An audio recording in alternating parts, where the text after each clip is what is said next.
Here's a fun fact you may not know about me. I love baseball. It's one of my favorite sports, if not the favorite, and I absolutely love watching and playing it.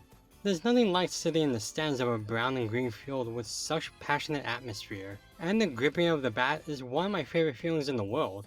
With that said, baseball anime are terrible. I've yet to see a good one. Taisho Baseball Girls is no exception.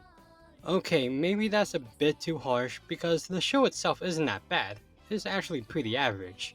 It's just that I find most sports anime tend to follow a very predictable formula. And with Taisho Baseball Girls, you'll get that and a few more cliches that ultimately aren't anything new or mind-blowing. The story takes place in the 1920s, the Taisho era, where young girls take up an interest in baseball, mainly because, well, it's a relatively new game to them and very much male-dominated. One of the girls, Kanae, wants to prove with her friends that girls can play too. Through searching for teammates, learning the art of the game, and living their lives as girls playing a boys' game in the 1920s, they grow learning more and more about their own selves and all that good cheesy stuff.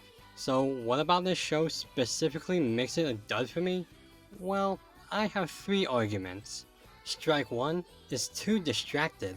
The show will often go off on the central story to tell side stories that really have no point. There's this episode where some of the girls are vigilantes, but not really, they just want to play picture and batter with random boys at night.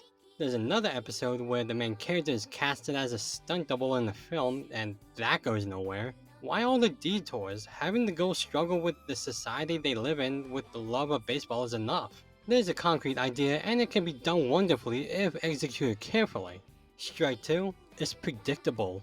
The show relies on pre-established sports cliches that have existed since the first sports movie. Getting a ragtag team of beautiful oddballs, training hard but is never good enough, montages. Most sports anime fall victim to this lazy writing. I don't see how saying everyone does it is not that bad justifies the use of these uninspired plot devices, especially when you have a socially moving idea as Japanese girls are learning to play baseball in the 1920s. Strike 3, it just doesn't deliver. Probably the worst offender of the faults, the story progresses with little improvement to the central ideas it was given. It's girls playing baseball and that's it. The social commentary is weak and the end result is even predictable in that respect. Like, you know what's gonna happen in the last inning, and you've just wasted your time on ideas that aren't all too original or formatted in any clever way. And while that's an out, there are parts of the show that certainly don't help. The animation is very bad for 2009, and their music is forgettable. The characters all have the same basic personalities, and the presentation is simply a conventional plotline you've seen millions of times. Now, are there any good things about it?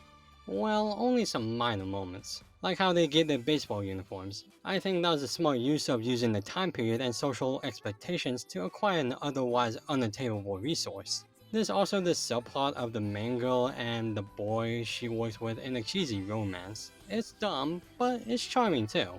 Baseball anime like Taisho Baseball Girls are just meh.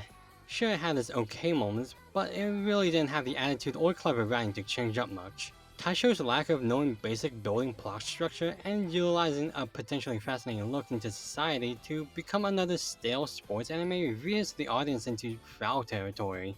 And while it's not the worst thing I've seen, it walks all over what makes baseball and anime fun. I recommend you just slide right past this one.